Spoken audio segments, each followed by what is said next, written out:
Vou deixar a aula gravada a partir de agora, aí o pessoal que não pôde estar agora presente, eles assistem depois, eu mando o link lá do YouTube para eles poderem assistir e acompanhar. Bom? Beleza, beleza. Vamos Tá. seguir. Você tá com sua apostila? Tô. Tá. Pode pegar ela no primeiro capítulo, a gente vai falar hoje sobre pressão. Tá logo no início, página 10. Beleza. Semana passada, eu perguntei para vocês, deixei a pergunta para vocês, foi? Foi a pesquisa?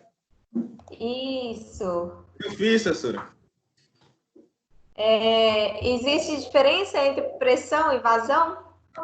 Existe. Existe, claro. Vou pegar ela E aqui. aí? Tá.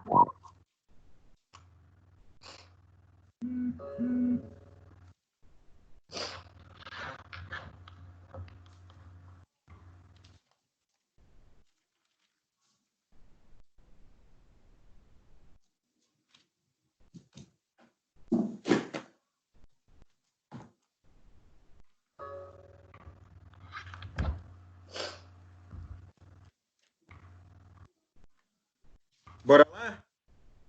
Vai, pode falar. Vazão e pressão. Vazão é a quantidade de fluido que escoa através de um condutor num determinado período. E pressão é a grandeza escalar que resulta da divisão da força perpendicular ao plano de uma superfície pela área dessa superfície. Ou seja, é a distribuição da força aplicada sobre uma determinada área. Uhum. Exatamente. Tá certinho, Lucas. Eu trouxe aqui os conceitos básicos também, e assim como você falou também, a pressão, ela é a força, ou a gente chama de intensidade de força, que é exercida por um fluido em uma área determinada. E aí, que fluido pode ser esse? O que é fluido, né? A gente pensa que fluido é só líquido, mas não é só líquido. É tudo que tem a propriedade de fluir, né? De escoar. Então, o ar é um fluido, alguns gases. Então, toda propriedade, todo material que tem essa capacidade de fluir, de escoar num determinado material que a gente for inserir, como uma tubulação ou um outro mecanismo, a gente chama de fluido. Então, a força que a gente exerce nesse fluido aí, numa área, é chamada de pressão. E aí tem diversas unidades de medida, né? Vai depender do que a gente está trabalhando. Já a vazão, como você mesmo bem disse, é o volume. Então, se trata da capacidade do material, a quantidade de material que vai passar num determinado tempo também, né? Então, a gente faz uma amostragem desse sistema, a gente pega uma parte desse sistema e ali a gente vai trabalhar o tempo de escoamento que vai estar daquele material e a quantidade de material que vai estar escoando nesse momento. Ele também pode ser trabalhado em diversas unidades, dependendo do sistema que a gente estiver analisando. Então, pressão é a intensidade da força e vazão é o volume, né, a capacidade do material. Então, há sim diferença entre as duas e às vezes as pessoas até se confundem nesses conceitos delas aí, mas há sim a diferença. Hoje nós vamos falar um pouco sobre pressão e trabalhar um pouquinho dos instrumentos medidores de pressão, quais são eles, para a gente poder identificar no ambiente industrial. Então, como a pressão ela é a força exercida num fluido, né, numa determinada área, a fórmula dela vem justamente dessa aí, que a pressão é igual à força sobre área. No caso, a força ela é dada em Newton, e a área é dada em metros quadrados. Por isso, a unidade internacional de medida para pressão é Pascal, que a gente simboliza com P maiúsculo e o A minúsculo, e equivale a Newton por metros ao quadrado. Então, através dessa fórmula, a gente consegue ver o seguinte: quanto menor for a área que a gente estiver exercendo uma força, maior vai ser a pressão exercida nessa força. Como assim, professora? Menor a área, maior a pressão. Aí eu vou dar um exemplo para poder exemplificar isso aqui. Um prego. E aí você pode pegar uma caneta e perceber também o cubico da caneta, se você fizer isso. Se você pegar a caneta, o bico da caneta e pressionar ela no seu dedo e aí você fazer também com o inverso dela, né, aquela parte superior dela, você vai ver que vai ter diferentes, você vai sentir diferentes forças. E a força que vai te incomodar mais é a do bico da caneta, porque vai te causar um certo incômodo, uma certa dor. Então, aquela pressão que a gente exerceu, e essa pressão pode ser exercida tanto no bico da caneta como na ponta da caneta, você vai sofrer ela de diferentes formas, né? A força dela vai vir de diferentes formas. E assim também é o prego. Por que que a gente usa a ponte aguda do prego para a gente poder furar uma parede, por exemplo? É justamente por isso. Porque essa ponte dela aqui, essa pontezinha, a parte ponte aguda, ela tem uma área muito menor. Então, por ela ter uma área muito menor e entrar em contato com a parede, a pressão que nós fizermos aqui com o martelo para poder bater, ela vai ser a pressão suficiente para essa pontinha atravessar a parede e fazer o furo que a gente quer. Talvez a gente não conseguiria se a gente fizesse com a outra extremidade desse prego. Ou a gente teria maior dificuldade, a gente teria que colocar mais força, ou então a gente ia até estragar a parede, porque ele ia não conseguir fazer um furo perfeito. Então, por isso que a gente fala, quanto menor for a área aqui de inserção, né? Quando for a menor área que a gente estiver trabalhando, maior Maior vai ser será a a pressão. pressão dela. Oi? Maior será a pressão, quanto menor a área.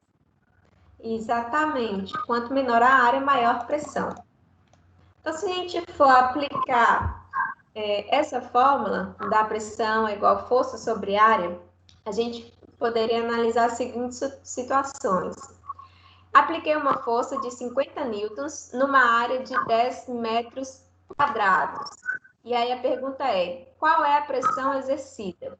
Então, sabendo que a minha força é de 50 newtons e a minha área é de 10 metros ao quadrado, logo eu não preciso fazer nenhuma conversão que está nas unidades de medidas da fórmula, né? Caso aqui tivesse centímetro, milímetro ou alguma outra grandeza aqui, a gente teria que fazer a conversão. Mas como está em Newton e está em metro quadrado, está dentro da fórmula, a única coisa que eu vou fazer é uma fração, é uma divisão. Então, sabendo que a Sim, força é 50 e a área é 10, eu vou fazer 50 dividido por 10.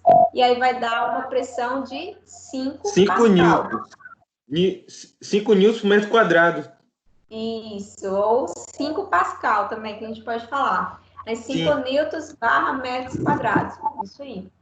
E aí a letra B pergunta o seguinte: se eu quiser aumentar a intensidade da pressão, ou seja, se a minha pressão for maior, o que que eu devo fazer? Para eu ter um resultado de pressão maior, o que que eu devo fazer? Diminuir a área. Exatamente. Assim Diminuir a como o área de exemplo do contato. prego. Exato.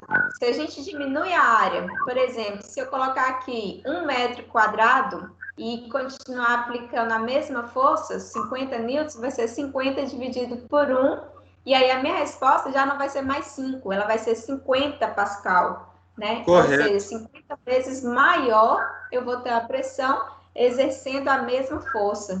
Então, se a gente trabalhar diferentes áreas e aí, à medida que a gente trabalha essas diferenças aí com tamanhos menores, a gente consegue uma pressão maior exercendo a mesma força.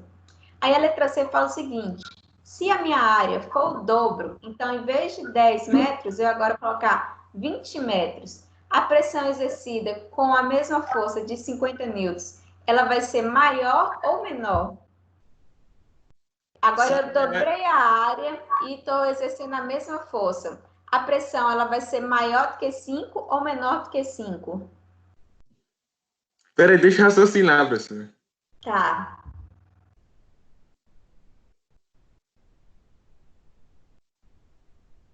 Será maior, né? Eu acho que vai ser maior. A pressão vai ser maior? Não, a pressão vai ser menor. Vai ser menor. Eu Exatamente. vou, eu vou estar aumentando a minha área, mas a pressão vai continuar sendo a mesma. Então, a força vai ser maior. Ou menor.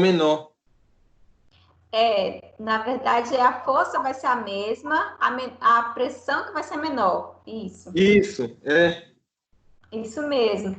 Porque no exemplo anterior, eu diminuí a área e aí eu consegui uma pressão maior. Agora eu estou aumentando a área. Então, se eu estou aumentando a área, logo a minha pressão vai ser menor. Então, eu faria 50 dividido por 20, que aí ia dar o quê? 2,5. Então, ia reduzir pela metade a minha pressão. Ia ter uma pressão de 2,5 Pascal. Então, essas são as combinações que a gente faz entre pressão, força e área. E aí, esses são os conceitos e raciocínios que a gente faz através dessa fórmula. Correto. Passando disso, tá? Nós temos também o princípio de Pascal, o princípio desse conceito de pressão que vem aí desde os primórdios dos estudos de pressão. Nos líquidos, quando a gente aumenta a pressão sobre a sua superfície superior, ou seja, aqui na extremidade superior, o aumento da pressão ela vai ser transmitida para todos os pontos do fluido. Esse é o que a gente chama de princípio de Pascal. Em tese, o conceito dele diz o seguinte: a pressão que se aplica a um fluido se transmite integralmente a todos os seus pontos, bem como as paredes do recipiente que o contém. Então, ele está dizendo o seguinte, que aqui, essa seta vermelha é minha F1. Aqui, eu tenho uma área, que é a área 1. Aqui, eu tenho um fluido, tenho um recipiente, e aqui eu tenho uma força 2 e uma área 2. Você percebe que tanto a força 2 como a área 2, elas são maiores do que força 1 e área 1, correto? Correto. Aqui aproximadamente seria quase que o dobro, né? A F2 seria quase que o dobro da F1 e a área 2 também seria quase que o dobro da área 1. Aí a tese do princípio de Pascal é o seguinte: se eu tiver um êmbolo e colocar um êmbolo aqui, um êmbolo é aquele material tipo de seringa, que quando a gente pressiona ele, ele vai empurrar o fluido, né, daquele recipiente. Então, se eu colocar um êmbolo aqui e exercer a força, essa F1 sobre essa área aqui, essa força que essa força que vai estar sendo exercida, ela vai estar sendo transmitida ou ela vai estar sendo dividida aqui em todo o meu fluido.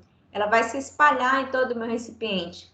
Quando ela faz essa questão aqui de espalhar, de transmitir integralmente, eu vou estar direcionando ela para essa saída aqui do meu recipiente.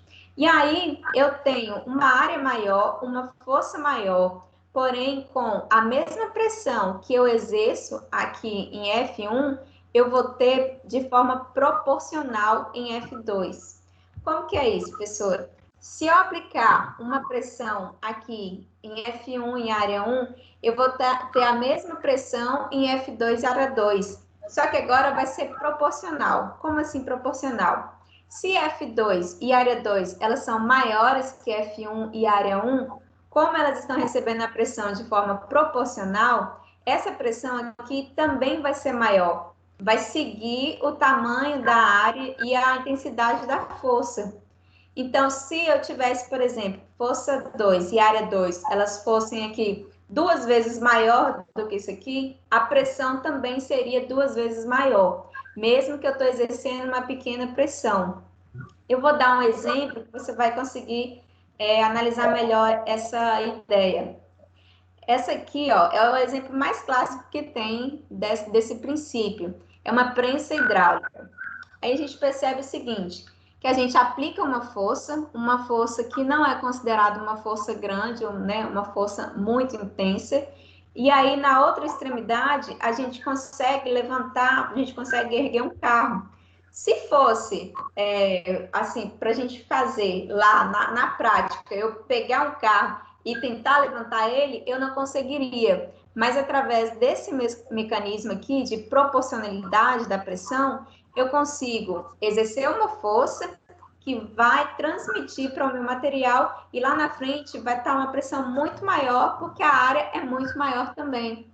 Então, a ideia dessa proporcionalidade, ela segue ao longo do meu fluxo aqui. Então, por isso que a gente trabalha esse princípio e ele é muito aplicado, principalmente em alguns sistemas mecânicos, justamente por isso. O macaco hidráulico mesmo é um exemplo disso, né? Quando você coloca um macaco hidráulico para suspender o carro, para você fazer a troca do pneu, você está exercendo ali uma força, uma pressão, que não é a pressão que você talvez conseguiria erguer esse carro, né? Se você fosse pegar com suas próprias mãos. Mas o mecanismo e essa distribuição aqui vai te permitir que você faça uma pressão menor e você consiga lá na frente uma força muito maior. Então, esse é o sentido da proporcionalidade. E Então, no aí, caso, eu vou aplicar uma menor pressão e eu vou ter uma maior pressão na saída. Não é isso, isso. professor? Se a minha área for maior também. Correto. Então, tende a seguir o tamanho da área também. Porque, ó, se a gente pegar da fórmula original, pressão é igual a força sobre área. E aí, o princípio de Pascal fala que do outro lado, né, o F1 seria a minha força resultante aqui, e A1 seria a minha área resultante aqui, é a mesma, a pressão é a mesma. Ele fala que a mesma pressão aqui é a mesma pressão aqui. Porém, o resultado vai ser diferente, porque a gente está trabalhando com números diferentes, né? A área é muito maior. Se a área é muito maior, a tendência é que a saída da minha força aqui também seja muito maior. Vou dar um exemplo, aqui está falando o seguinte, que a força resultante, no caso, a F2, que no carro, ela vai ser igual à força que eu apliquei, vezes a área do meu carro, dividido pela área de onde eu apliquei a força. E aí a gente pode fazer esse cálculo, depois se você quiser fazer na sua casa para você experimentar, você vai ver que realmente funciona. Por exemplo, se eu tiver uma força, vou pegar o exemplo anterior lá, se eu tiver uma força de 50 e a área aqui é 10, eu sei que a pressão é 5. Se eu seguir o princípio de Pascal, essa razão aqui, em sinal da pressão, tem que dar quanto? A pressão. Como é, professor? Ó, se eu tenho força 50, área 10, força 50, área 10, 50 dividido por 10, 5. Então, a minha pressão que eu ia colocar aqui é 5. O princípio de Pascal fala que a pressão é a mesma. Então, se a pressão que eu estou colocando aqui é 5, qual é a pressão que está saindo aqui? 5. 5, exatamente. Aqui, ó, essa razão também tem que dar 5. Essa razão também tem que dar 5. Para essa razão dar 5, se eu tiver uma área aqui muito maior, por exemplo, se aqui eu tenho 10, aqui eu tiver 100 metros, ou seja, 10 vezes maior, qual que vai ser a força que eu vou ter aqui para ter uma pressão de 5 Pascal? No caso, 4? Não. Vamos ver? Vamos colocar aqui, ó, nessa forma, justamente, ó. Qual que é a força que eu preciso para eu ter 5 de pressão numa área de 100 metros? Então, a minha força inicial era 50. Então, aqui é 50. A minha área 2, a linha, aqui é que eu chamei agora de 100. Então, 50 vezes 100 vai me dar quanto? 5.000. 5.000. A primeira área aqui era quanto? Era 10. Então, 5.000 dividido por 10 dá quanto? 500. 500. Ou Isso, seja, 500. se eu exercer uma pressão de 5 Pascal numa área de 10 metros e uma força de 50, eu vou estar gerando aqui do lado uma força de 500. Ou seja, uma força 10 vezes maior do que a força que eu coloquei. Então, é uma força leve que eu estou fazendo de 50 newtons e aí está me gerando uma força muito superior, uma força superior 10 vezes, está me gerando 500 newtons. Você entendeu agora? Porque a pressão, ela é a mesma. E se Então as áreas são diferentes, elas vão a gerar pressão é a forças mesma, né, diferentes. professor? A pressão A é a pressão é mesma, a mesma. só que, porém, eu aplico uma força em uma área menor. Vai ser transmitida essa força para uma área maior, consequentemente, a força também, a força também será. Isso. Correto? Isso mesmo. Isso. Se eu tenho Entendi. uma força menor, uma área menor, estou exercendo numa área maior, a minha força vai ser maior também. Por isso que a minha força de saída aqui, ela consegue levantar um carro, mesmo que eu exerça uma força considerável pequena. Correto. Viu? Então, esse é o princípio de Pascal. Então, o mecanismo eficaz de aumento da força aplicada, que foi justamente isso que a gente falou. Eu estava com 50 newtons, eu fui para 500 newtons. Então, eu aumentei a minha força, né? Eu levantei esse carro. Basta construir um dispositivo com a área na outra extremidade bem maior do que a área original, na qual aplicamos a força. Então, essa aqui é uma área que, para o nosso exemplo, a gente usou como 10 vezes maior, né? A área 1 para a gente era 10, a área 2 ficou 100, ou seja, 10 vezes maior, e nós também obtivemos uma força 10 vezes maior. Então, uma área original na qual aplicamos a força. Este é o princípio de funcionamento da prensa hidráulica. Ao aplicarmos uma força não muito grande numa das extremidades, podemos levantar um carro na outra extremidade. Esse é o princípio de Pascal. Pegou isso aqui, Lucas? Aham. Então, Entendi. tá. Beleza, então vamos para o próximo. Tipos de pressão. Nós trabalhamos com diversos tipos de pressão. A gente tem pressão nos materiais que estão em repouso, a gente tem tipos de pressão diferente para materiais que estão em movimento, a gente tem a pressão atmosférica que todos nós sentimos. Então, a gente tem diversos tipos de pressão. A gente precisa conhecer um pouquinho quais são elas. A primeira que nós temos é a pressão estática, ou seja, o corpo está em repouso, o corpo está parado, o fluido está parado. Então, a gente tem um recipiente com um líquido qualquer, e aqui nós temos uma válvula, nós temos um medidor aqui de pressão para poder analisar a pressão desse recipiente. Nesse caso aqui, a pressão exercida a um ponto em fluidos estáticos, ela é transmitida integralmente em todas as direções, produzindo a mesma força em áreas iguais. Então, é aquela ideia de Pascal, né? A ideia da pressão, onde nós temos aqui em um ponto, ele se distribui de forma uniforme e todo recipiente agora ele passa a ter a mesma pressão. Essa é a pressão estática. Se o material, se um fluido está em repouso, se ele está parado, ele está sofrendo, ele está tendo ali sobre ele uma pressão estática. Tática. Isso. Depois dessa, a gente tem a dinâmica. Aí é no caso do recipiente que ele está em movimento, porque agora a gente vai considerar não só o fluido, mas também a velocidade com que esse fluido ele está percorrendo nesse recipiente. Então, essa é a pressão dinâmica, pressão exercida por um fluido em movimento paralelo à sua corrente, ou em função da sua velocidade.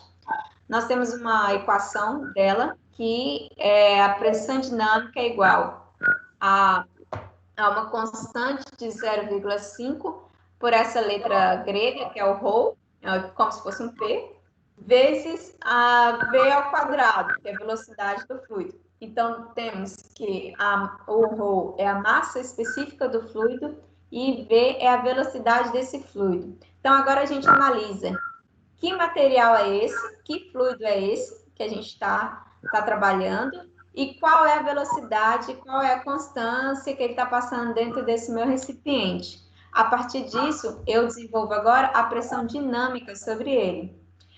Pode ser que o recipiente tenha também pressão dinâmica e pressão estática. Se no recipiente a gente tiver pressão dinâmica e pressão estática, a gente fala que a gente tem uma pressão total. Ela é justamente a soma das duas. Eu tenho aqui um líquido que está em repouso, né? De início ele está em repouso, então pressão estática sobre ele. Coloco ele para percorrer, coloco uma velocidade nele, tem uma pressão dinâmica. Assim, o total ou a resultante disso vai ser a pressão que ele sofreu estática, a pressão que ele sofreu dinâmica. Então, ele vai ter um somatório de pressões. Ele vai ter agora a pressão total, vai ter as duas pressões. Percebe que ele elevou um pouquinho o material lá para frente. Então, a pressão estática e dinâmica fez com que ele percorresse um pouco mais no recipiente. Essa é a pressão total. Temos o que a gente chama de pressão diferencial. A pressão diferencial nada mais é do que a variação da pressão. Aqui está um ΔP. Está variando a minha pressão. Ele está medindo a pressão que está iniciando nessa parte do recipiente até o momento que ele percorre e constrói esse J aqui até o final do outro lado.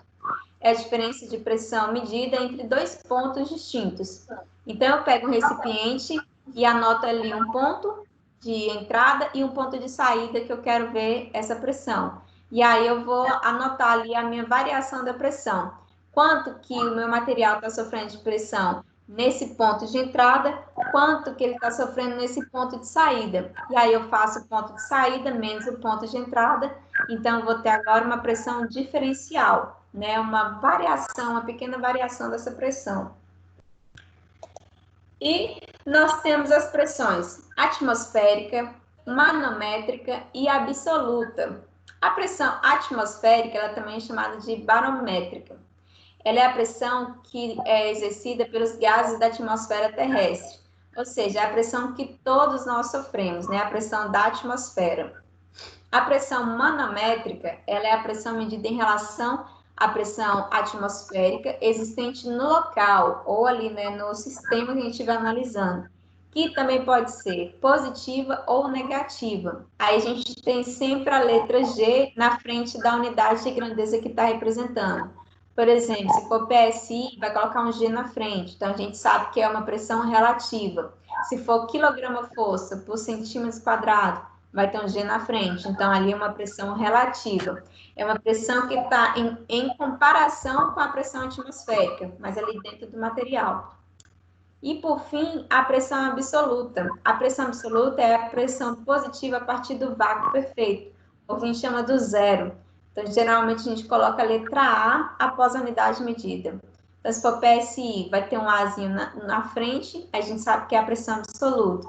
Se for quilograma-força, vai ter quilograma-força por centímetro quadrado, com A na frente, é a pressão absoluta. Ela também pode ser definida como a soma das duas. Se eu tenho a pressão atmosférica natural e eu tenho a pressão manométrica ali no local dela, então logo eu tenho a pressão absoluta nesse material. Eu percebo que, a gente percebe que os materiais, como todos, né, o que tem na natureza, a gente sofre diferentes pressões. E às vezes a gente sofre o somatório de algumas pressões. Colocando aqui para você dentro desse gráfico, você consegue enxergar isso melhor. A pressão absoluta. A pressão absoluta é a somatória de todas as pressões. Então, esse material que eu estiver analisando, ele vai sofrer que tipo de pressão? Então, dentro dessa escala aqui, se ele estiver sofrendo a pressão absoluta, ele está sofrendo todas as pressões. Se ele estiver, por exemplo, sofrendo a pressão atmosférica, a gente sabe que é uma junção. É uma junção da pressão manométrica mais a pressão absoluta. E aí, por aí vai. Então, há uma escala aqui de proporcionalidade das pressões também. Isso não é cobrado para a gente, mas é só a nível de conhecimento, da gente saber que a gente atua com diferentes pressões. E aí, a gente tem também uma conversão de unidade de pressão, porque às vezes um equipamento ele está trabalhando com uma certa unidade, o outro equipamento que a gente vai acoplar ali, ele está trabalhando com outra unidade. Então, a gente precisa também, para a gente estudar, a gente precisa converter essas unidades, ou o sistema está nos dando uma unidade, a gente precisa trabalhar uma outra unidade para analisar. Então, existe essa tabela de conversão aqui, onde nós temos as principais unidades de pressão e todas as suas conversões, né? O que a gente pode achar nas diferentes pressões que elas sofrem. Por exemplo, quilograma-força por centímetro quadrado, se a gente for trabalhar a pressão atmosférica, 1 quilograma-força por centímetro quadrado equivale a 0,9678 atmosférico. Ou seja, de uma pressão normal para uma atmosférica, a gente tem uma diferença. Essa diferença a gente encontra nessa tabela aqui. Então, você consegue fazer qualquer conversão de pressões através de uma tabela mesmo, que já é padronizada. Sabendo dos tipos de pressão, nós vamos entrar agora nas medições. Né? Como que a gente pode fazer a medição? Primeiro, a medição da pressão manométrica. Então, para a gente poder fazer a medição nos equipamentos, a gente faz principalmente através de sensores mecânicos, principalmente. e a gente pode fazer a junção desses mecanismos que são uma força mecânica e podemos fazer junção com outras, como uma elétrica, né, que a gente pode fazer com pneumático e por aí vai. Então, nesses sensores, essa pressão ela é determinada pelo balanço de um sensor contra uma força desconhecida. A gente faz um balanceamento. Para a gente poder fazer esse balanceamento, ele ocorre de duas formas. Ou ele pode ser balança de pressão, que é a medição direta, ou ele pode ser um balanço de força, que aí vai ser a deformação elástica de um material. E aí a gente vai ver que tem vários equipamentos que eles trabalham nesse mecanismo aqui de deformação elástica também. Então, vamos ver a diferença de cada um. No balanço de pressão, que é a medição direta, a gente simplesmente compara dois tipos de pressão. Então, a gente compara uma contrapressão conhecida, é o caso do manômetro da coluna líquida, e o medidor de peso morto. Então, vamos falar desses dois para a gente saber o que é isso aí de balanço de pressão. O manômetro de coluna líquida é essa imagem aqui que a gente está vendo ao final desse slide. O que tem aqui? Um tubo de vidro, e ele está com uma quantidade de líquido, e esse líquido aí pode ser diversos, eu já vou mostrar quais são, que podem ser. E esse tubo ele está fixado a uma base com uma escala graduada. Então, você percebe que tem aqui como se fosse uma régua, né? Uma base é uma escala graduada.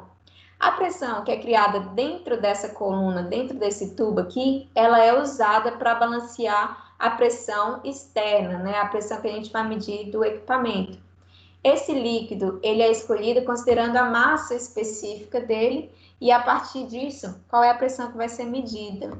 Então, o líquido que a gente pode usar pode ser a água, a densidade da água é de 1 grama por centímetro cubo, o álcool, a densidade dele é menor, é 0,8, e o mercúrio, que a densidade dele é 13,6.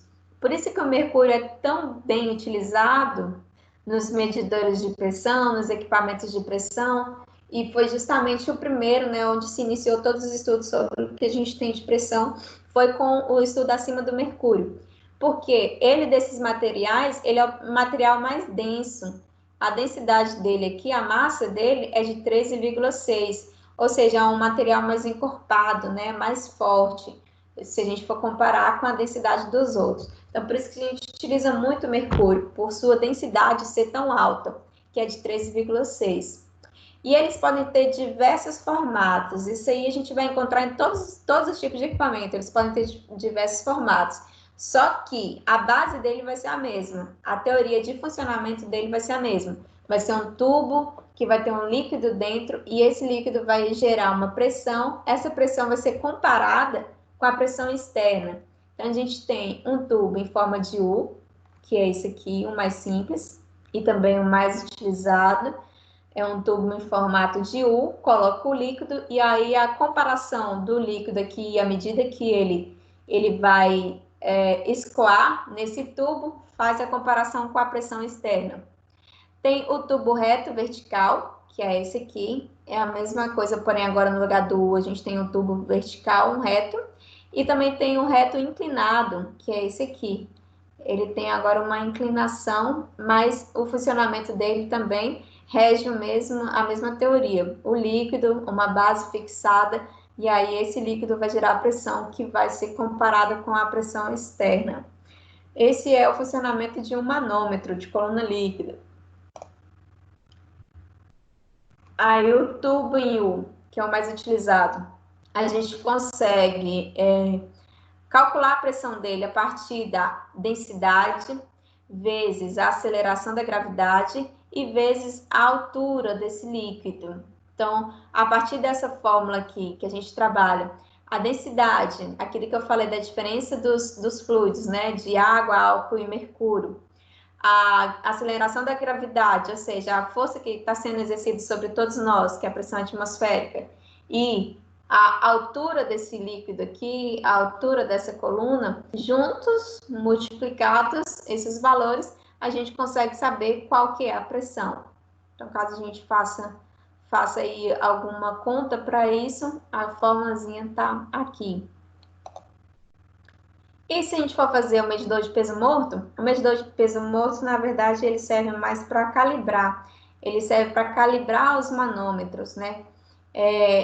Ele é ligado a uma câmara cheia de fluido, tá aqui, conectado a um êmbolo vertical, ao qual são colocados vários pesos padrões.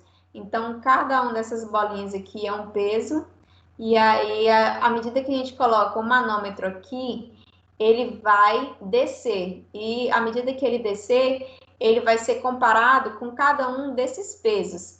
Quando encontrar um peso que já tem o tamanho, já tem a especificidade dele correta, cada um deles já está padronizado, se ele encontrar um desses valores aqui, vai parar e aí o meu medidor, ele vai fazer essa medição para a gente, ele vai fazer essa amostragem.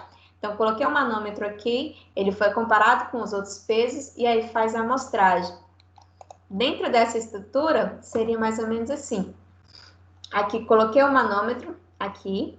À medida que ele desce, eu tenho aqui o meu líquido que vai estar fazendo essa comparação. E aí eu tenho diversos pesos. E aí, à medida que ele desce e se compara com o peso que ele achar, quando ele achar o peso correto, aí ele vai para e faz a amostragem. Então, dentro daquela estrutura ali, a gente tem isso aqui. Tem um reservatório do fluido que a gente está trabalhando, tem uma bombazinha para a gente poder acionar aqui quando o manômetro for inserido, e aí a gente faz a calibragem desse material. Então, é para isso que ele serve. E também a gente tem os manômetros de deformação elástica, que eu falei que são muito utilizados, né? Os que a gente viu agora, os manômetros do tipo, do tubo em U, né, da coluna reta e tal, eles são de medida direta, porque a gente comparou a pressão que aconteceu dentro desse tubo com a pressão externa.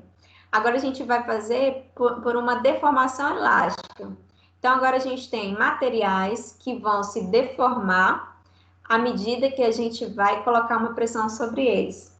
E esses materiais pode ser, o equipamento pode ser tipo bordão, diafragma, fole, cápsula e tem outros. Essa planilha aqui é uma planilha que faz uma comparação da aplicação de cada um deles. Então, o bordão, ele é mais robusto, ele consegue aí atingir uma pressão máxima de 1.000 kg-força por centímetro quadrado. Então, em comparação com todos os outros, ele é mais forte, né? Ele tem uma precisão boa também e ele é utilizado para pressões maiores, pressões mais elevadas. Quando a gente trabalha diafragma, fole e cápsula, a gente está trabalhando com pressões mais baixas, né? De baixa a média.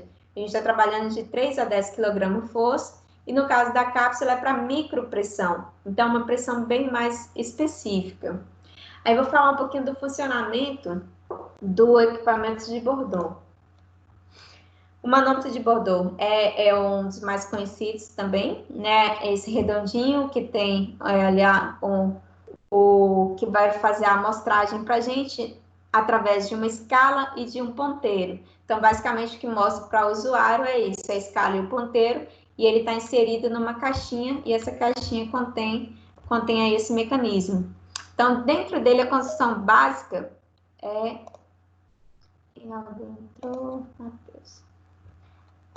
Dentro dele, a construção básica é essa daqui.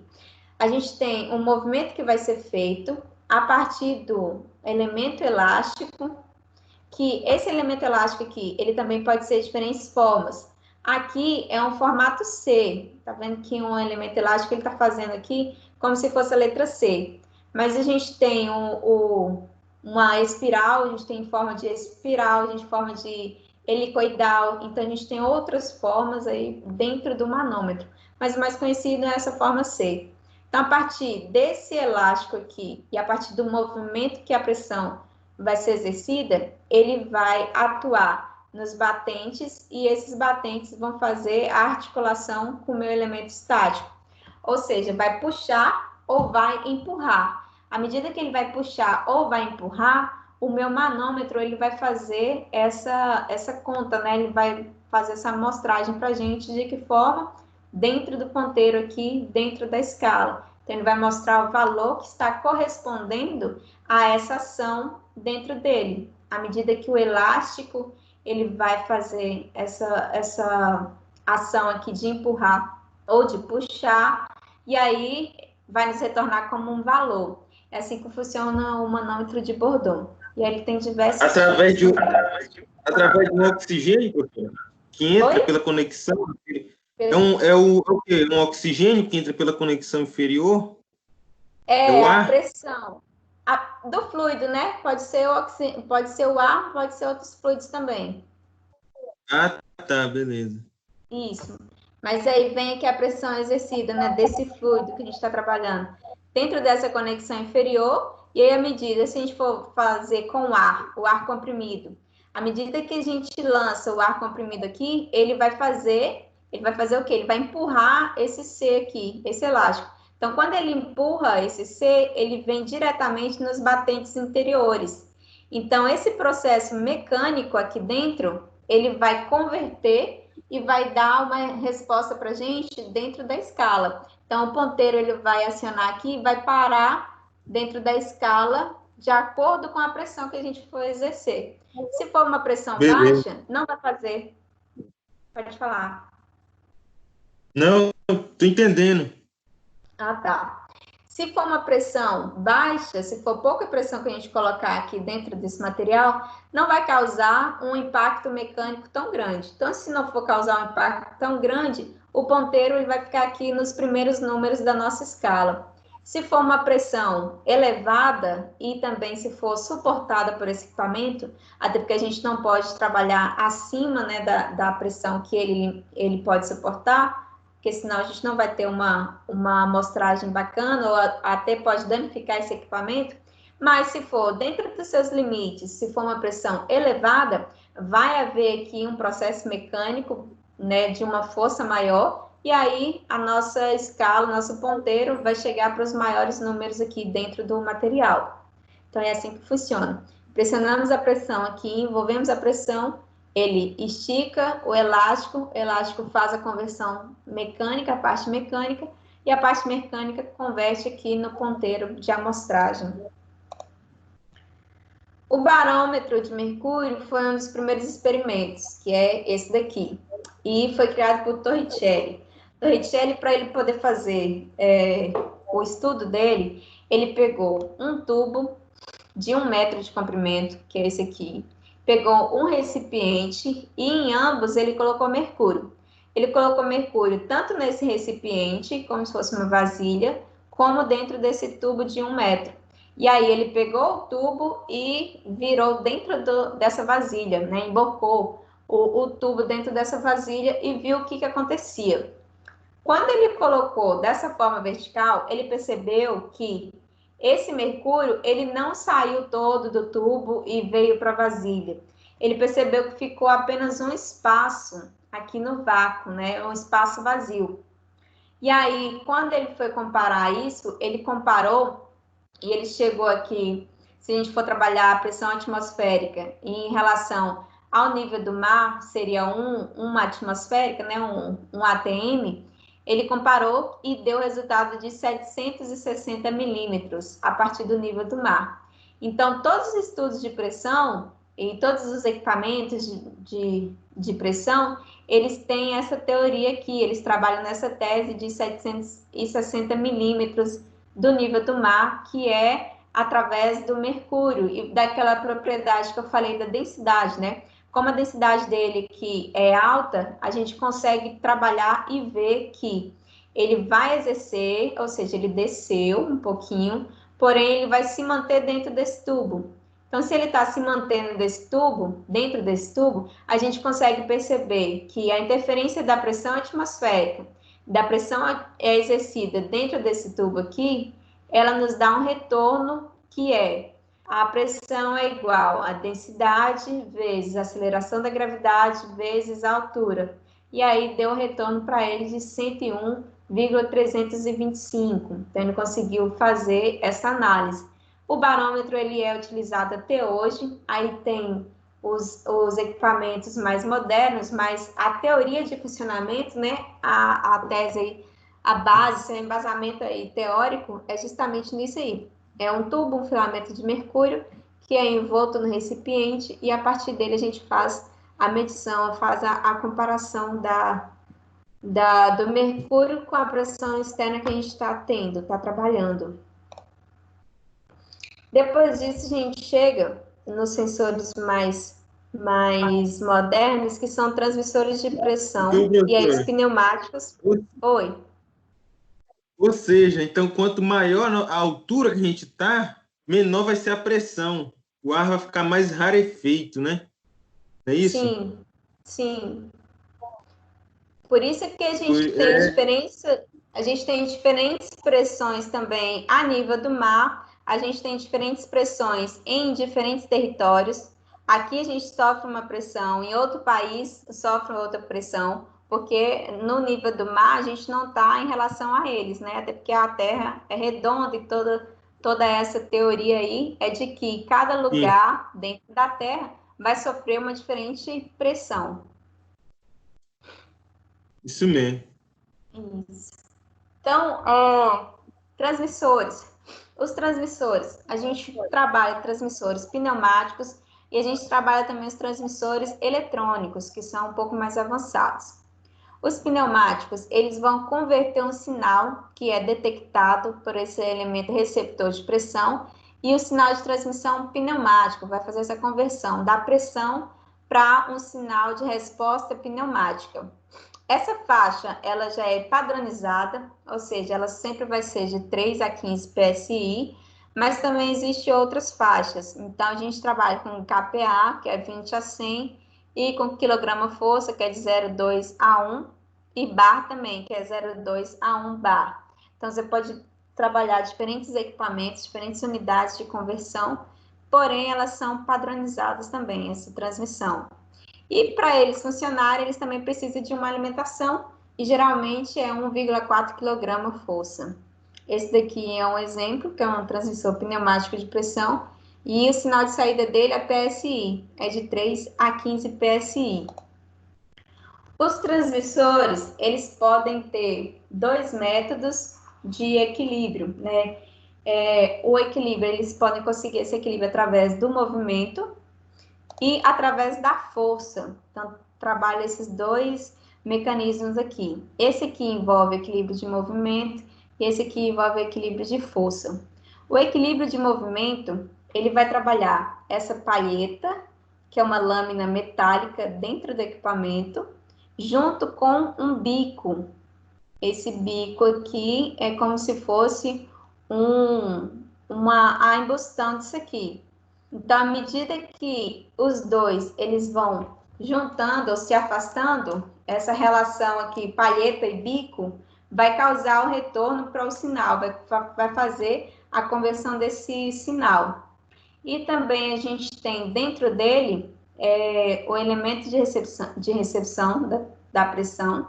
Então, vai entrar a pressão aqui, vai exercer a força, né, sobre essa viga de deslocamento onde está a minha lâmina, e ela vai chocar, vai encostar no bico ou não. Então, à medida que ela encosta ou não, ela vai trazer essa resposta para um relé. O relé vai fazer essa conversão aqui para a saída, vai jogar para a saída.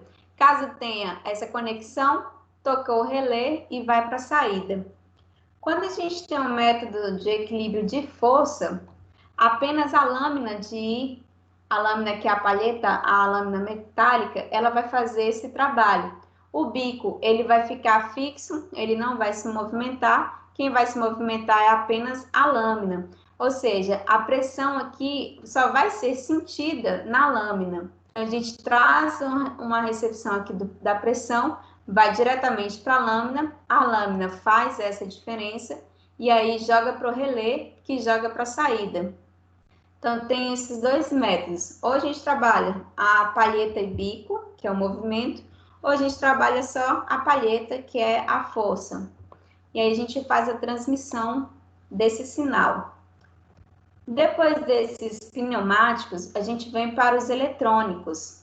Eles são transdutores, são sensores de deformação elástica, ou seja, vai fazer a diferença ali no material à medida que a gente puxa, estica, empurra, a gente tem um resultado e converte o valor de pressão detectado no sinal elétrico. E assim como o pneumático, esse sinal elétrico ele também tem uma padronização. E a padronização dele é geralmente protocolo de 4 a 20 miliamperes. Toda vez que for 4 a 20 miliamperes, você já sabe que é um protocolo padronizado para um sinal elétrico. Existem diferentes princípios físicos relacionados e variações de pressão que também podem ser utilizados como elemento de transferência dentro desses transdutores. Um sinal analógico, né, professora? Oi? Sinal analógico. Sinal analógico, de Isso. 4 a 20. Isso, de 4 a 20 miliamperes. Aí o sinal digital, aí a gente já vai pelo impulso, né? Já é um retorno diferente. A gente tem também, assim como os medidores, a gente tem diferentes tipos para esses transmissores. Eles podem ter a base de piezo resistivo, que é através da resistência. A gente tem o piezoelétrico, que é a parte de energia que está entrando, da energia elétrica. A gente tem o capacitivo, que é chamado também de célula capacitiva, que assim como o nome fala, a ideia é como se funcionasse um capacitor. E também tem o silício ressonante. O silício ressonante já trabalha com o efeito magnético, né, com o campo eletromagnético. Então, vamos ver cada um desses. O piezo resistivo. O piezo é porque tem uma propriedade de converter a energia, de gerar energia elétrica através de uma pressão mecânica. Então, tudo que a gente tem de piezo, iniciando com piezo, a gente sabe que é um fenômeno que tem da geração da energia elétrica através de uma pressão mecânica. E aí, quando a gente junta o piezo com o resistivo... Oi? Através de uma força mecânica, né? Isso. Quando a gente tem a junção do piezo com o resistivo, a gente tem a junção desse fenômeno aí da propriedade da energia elétrica com a resistência agora. Então, esse material, ele é aqui, ó, ele é um percurso que faz, um fio que está percorrendo aqui, e à medida que ele vai se comprimir dentro dessa lâmina de base, é o que vai fazer o resultado dele. Então, quanto mais ele se comprimir aqui dentro, ele vai trazer uma resposta. Aqui você consegue ver melhor que eles estão aqui. Pega um diafragma, o diafragma também é um medidor, que é como se fosse uma membrana, então, à medida que ela estica, ela também vai diagnosticar a pressão que está sendo exercida. Então, pega essa membrana e coloca junto com esses fios que estão comprimidos. E aí a gente coloca dois, coloca um no meio e coloca um na extremidade. O que está no meio, ele vai sofrer uma maior pressão. Então, a tendência é que ele abaixe, ele reduza. E o que está na extremidade, ele vai sofrer uma tração, ele vai sentir apenas um empurrão, uma puxada ali para o meio. Essa diferença do que desce e essa diferença aqui do que sente só a pressão é que vai dar o retorno da pressão que está sendo exercida dentro desse material. Aqui, ó, a gente faz através das resistências, porque não sei se vocês já estudaram em alguma matéria, mas acho que sim. A ponte de Weston, já? Talvez Ponte de... vocês Não, nunca ouvi falar. tá. Não. Ela é baseada na junção de quatro resistências, quatro resistores. E é nesse formato aqui mesmo. É um quadrado, porém ele está virado aqui. E cada uma desse nó, a gente coloca um resistor. E esse fenômeno aqui é conhecido como o circuito, que é a ponte de Weston. Tem valores de resistências alterados. E a partir da deformação de cada uma dessas resistências, a gente consegue saber qual é a pressão que foi aplicada. Então, a gente tem quatro resistências dentro aqui desse invólucro e a gente aplica a pressão. E aí dá um retorno para a gente através de como que vai funcionar a pressão junto com o diafragma dentro de cada um desses fios aqui que estão nesse material. Esse aqui. Aí a forma física dele é como se fosse um tubo, aí tem várias estruturas dentro dele, mas o mecanismo dele é justamente esse. O diafragma, aí a gente tem as resistências e tem a pressão, e à medida que os dois fazem aí essa analogia, né, faz essa comparação, a gente tem os resultados. A faixa que ele pode se aplicar, ele chega até 200 mil PSI, e a exatidão dele é muito boa, de 0,1 a 2% no fundo de escala, ou seja, quase que uma exatidão completa. Então, toda vez que vê o nome peso resistivo, você sabe que está trabalhando através de resistências. Então, o diafragma é uma membrana que ela vai sofrer, né, uma distorção aí dentro do equipamento através das resistências, e esse trabalho aí das duas, essa comparação, vai te dar um retorno, vai te dar um valor de pressão. O piezoelétrico, agora, é como se fossem cristais, né? Tem o quartzo, turmalina, titanato. Eles acumulam cargas elétricas quando sofrem uma deformação física por ação de uma pressão. Ou seja, quando a gente tem um fenômeno, né, da pressão mecânica atuando em cima deles, eles vão acumular cargas elétricas. E só acumula cargas elétricas quando acontece esse fenômeno. Após você tirar, né, após você desligar, após você afastar essa pressão, eles já não sofrem mais, então eles voltam à sua fase inicial, né? É um fenômeno reversível, é quando ele vai para um estado, e aí, à medida que você acaba com esse estado aí, ele retorna ao seu estado inicial. Então, seu sinal de resposta é linear com a variação de pressão, sendo capaz de fornecer sinais de altíssimas frequências. Se for conectado ao potencial elétrico, vai resultar numa correspondente alteração da forma cristalina. Aí, como que é isso? Essa imagem aqui. A gente exerce a pressão, temos aqui o diafragma, né? Então, temos uma membrana que ela vai ser distorcida com a chegada da pressão. A gente vai inserir também um amplificador para poder fazer a conversão do sinal de saída. Antes a gente tinha os relés, agora a gente tem um amplificador para poder fazer essa conversão. Então, à medida que a gente tem esse diafragma aqui empurrando o cristal ou acometendo nesse cristal aqui, vai causar aquele fenômeno das cargas elétricas e vai nos dar uma resposta no amplificador. E aí a principal característica é que o sinal elétrico que ele foi gerado no cristal nesse momento da pressão surge apenas quando ela é aplicada. À medida que você desliga essa pressão, você não tem mais essa pressão aqui, ele vai voltar, o cristal vai voltar ao seu estado inicial. Então, essa é a diferença dele para o piezo resistivo. Agora, a gente trabalha com cristais, né, cristais que têm a propriedade de gerar cargas elétricas, e antes a gente trabalhava o diafragma com resistências, agora a gente trabalha o diafragma com esses cristais, e coloca-se um amplificador para a gente poder fazer a conversão do sinal de saída. O capacitivo, a célula capacitiva, aí já mostra aqui para a gente, vocês já identificam o formato de um capacitor, né? Que são duas placas que estão fixas, e no meio dela coloca-se um fluido, é como se fosse um material dielétrico, né? No meio das placas de um capacitor, e funciona dessa forma mesmo. As placas, elas ficam fixas, e aí o diafragma, ele é inserido bem no meio aqui. Então, à medida que o líquido ele exerce pressão nesse diafragma, vai te dar um retorno, vai te dar um valor.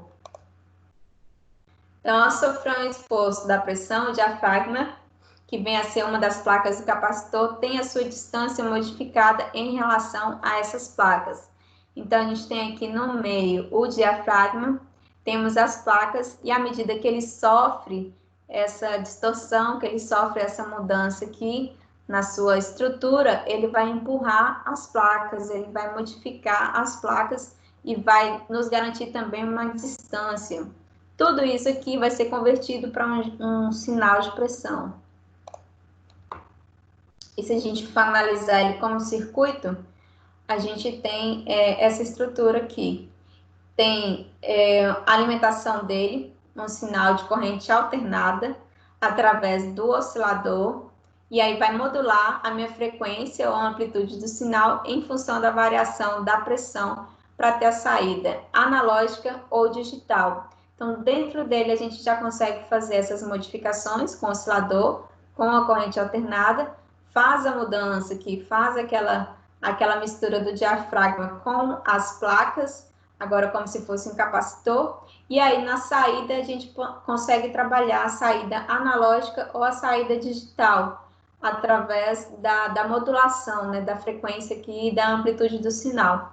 Então, através disso a gente consegue ter uma resposta analógica, se for aquele gráfico em senoide, ou se for digital, vai ser só um resultado linear. Então, a gente consegue modular a frequência para ter esse resultado.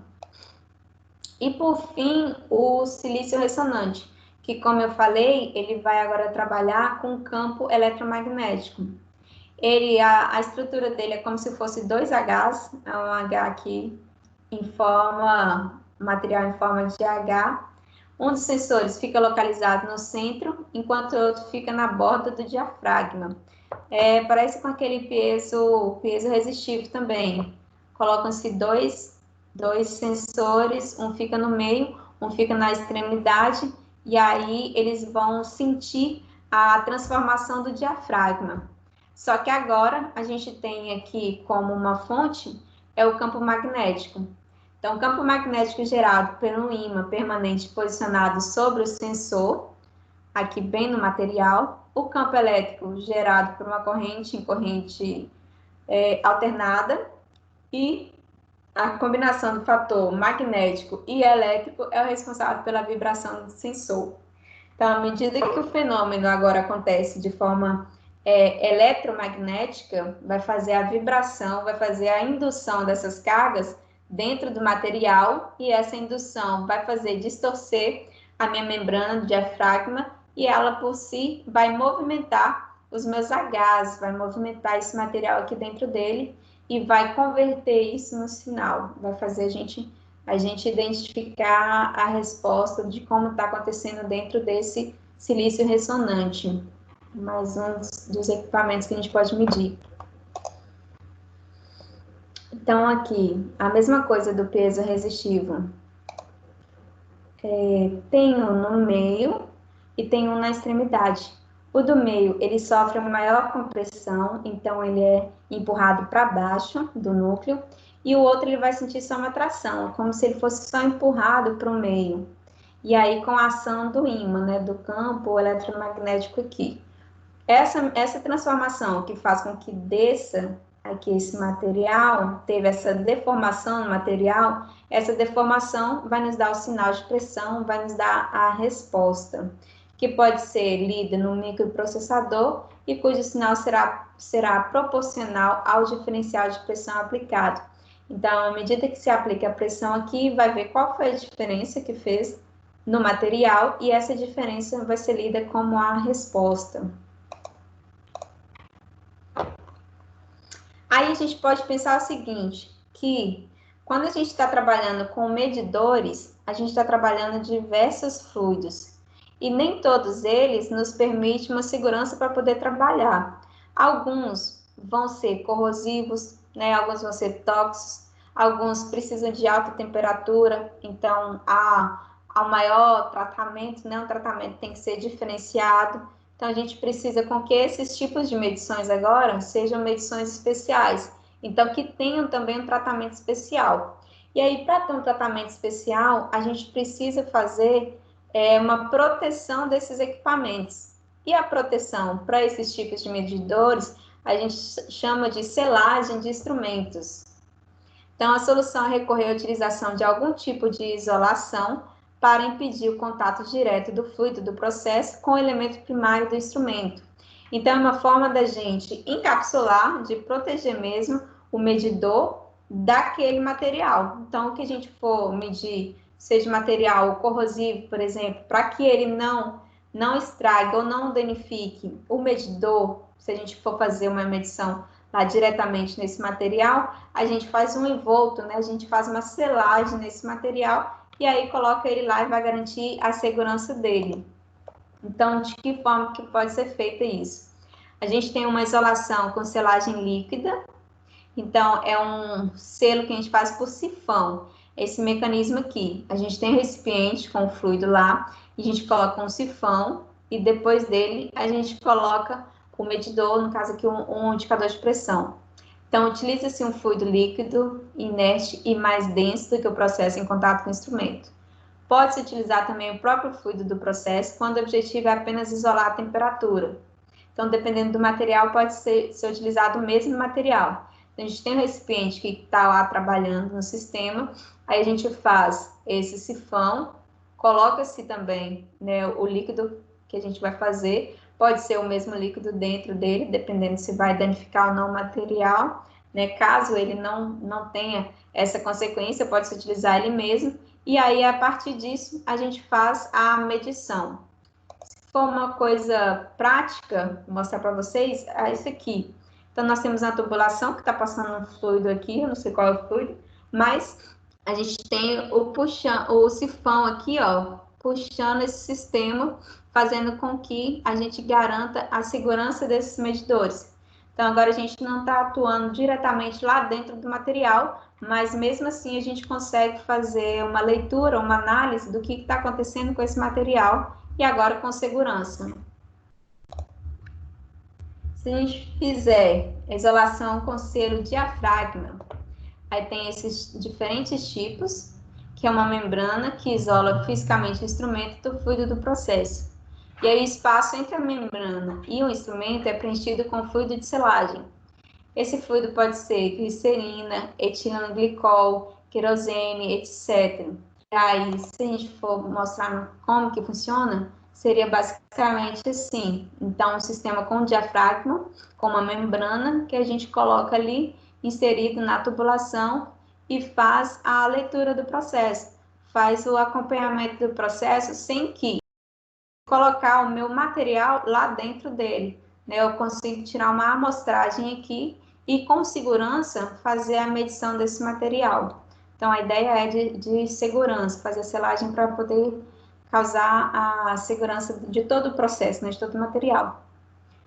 Alguma dúvida até agora? Tranquilo, senhor. Falei demais. Falei demais, não conseguindo nem respirar mais. Bom, semana que vem nós teremos uma atividadezinha, e a atividade vai ser relacionada sobre isso que eu falei hoje. Então, definição de pressão, o que é a pressão, a fórmula, como que se iniciou estudos, os tipos, né, os tipos de pressões que a gente viu no início, e os instrumentos de pressão, esses que a gente destacou hoje.